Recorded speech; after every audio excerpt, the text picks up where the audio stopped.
Our alternator has been a major frustration. Chuck installed it in 2 days in early December.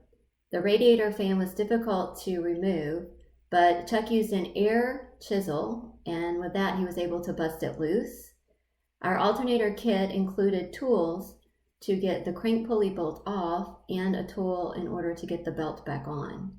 It was a 2-person job, so Chuck did have to have a friend come over to help him with it. It blew up. After a few months, we had to wait to get wiring and batteries and everything up in order to test it. So it blew up on our first attempt in February. And this is the second attempt, which didn't go so well. Something's burning.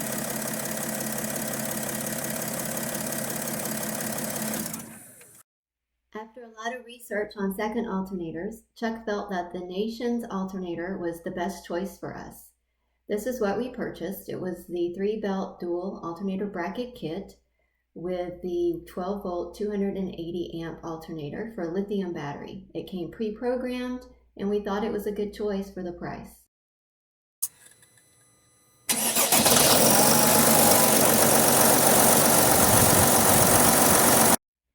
The Nations alternator people were great on the first time it burnt out. Chuck had explained it was less than a minute, and it was so hot when he touched it that he burnt his finger. They said to send it back, so we paid for the shipping, and they gave it back to us, said that they replaced the diodes on it and that it should work. But as you know, in the second attempt, it didn't work. It again blew up in less than a minute. So after this, they stopped responding to us and said it was something on our end and that it was our problem. So Chuck looked up a local alternator place. They had been in business for 50 years or more. We felt like they would have a lot of experience. We took it in and the guy looked at it. He said our wiring was fine, but that the diodes were burnt, so he replaced the rectifier and the diodes.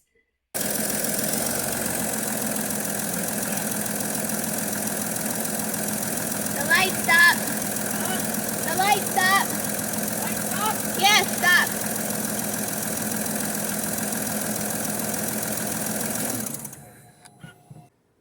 Pop the breaker. We're running 211 amps. That's not anywhere near 300. Okay. I should reset it. We should try it again. Let's see what temperature it goes to. Here and here. Alright, so this is Wednesday, April the 6th, and the day before we left on Monday, Chuck started the van because the battery was low, and then he said that he smelled something, and the alternator looked like or smelled like it was frying. And so he had to take it off again, and if you look at it, you can see where it's fried in the 3 spots that he just pointed out. I don't understand it because this is the 3rd time that we've had a problem with it burning out. But anyway, he ordered a new wire, so he's going to run the wire all the way to the back where the battery is to make sure it's totally grounded, even though what we've done should be grounded good enough. And he's going to take this back to the local guy and have him fix it, because we still have never heard anything from the company about why we're having problems. All they say is it's your fault. So hopefully the new wire is coming today. He ordered it on Monday, so they were super fast. Awesome place for ordering wire. And very friendly and accommodating. And anyway, we're very disgusted because this is really the last thing that's totally screwed up on the van, and it's been the only thing really that's been majorly messed up. But anyway, this is where we are. I was trying to see where the so in one of the other videos I talked about how this was black, and that's why the guy who works on alternators thought maybe they sent us a different alternator, because only having run it for maybe 2 minutes 2 times and it blowing up didn't seem like it would make that be as dark as it is. But that's just speculation. We didn't make photos or take pictures or anything before we sent it back the first time, so we don't know if we got the same one or a different one or what. But all right, so today is April the 13th, and we have the local alternator guy who has replaced the rectifier with the diodes. Yep. So the ones we had, he thought were starting at one point and catching on fire, and then the more it overheated, the more it wrapped around. Speculating.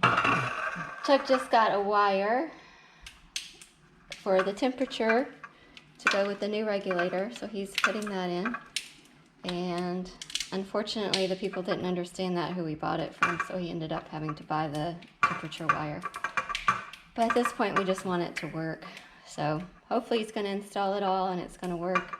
We also have, is this the new part? Mm-hmm.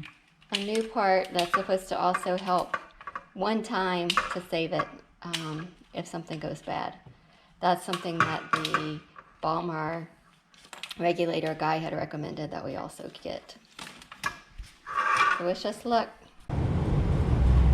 Chuck has the new alternator pieces and parts installed anyway. About to start up for the 4th try.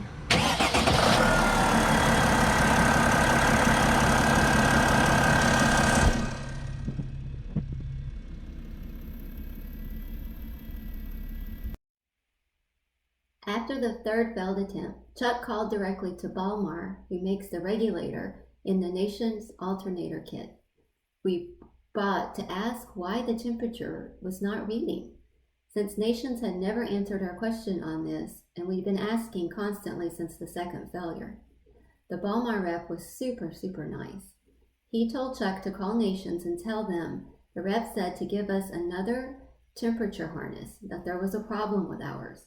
He also told Chuck about the protection module. This was an extra piece he thought we should buy that could save the alternator from burning out again, at least as a one-time use. If it burnt out, then at least we would know there was still a problem that we needed to track down. So we ended up buying that part as well. Chuck called Nations and told them that the rep said to give us a new harness. They insisted on sending us a new external regulator as well, even though Chuck said we didn't really need it, but at least it would solve another problem to be sure it wasn't the regulator. So we would get a new regulator and a new harness. Unfortunately, they didn't send the new harness. All they sent was the new regulator. So Chuck had to purchase the harness ourselves.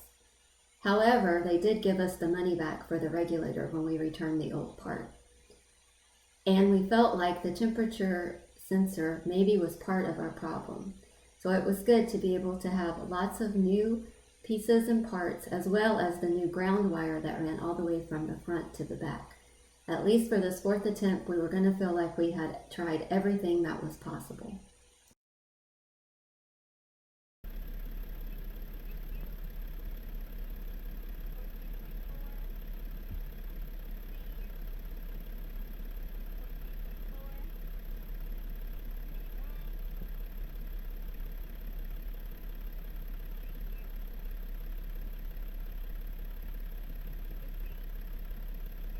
I think it might be working.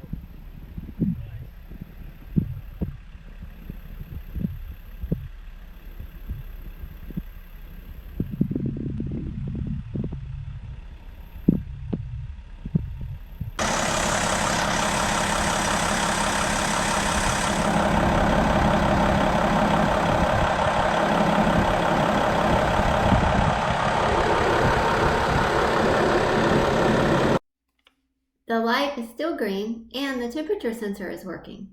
Thankfully, it continues to pass the test on our maiden voyage to Louisiana.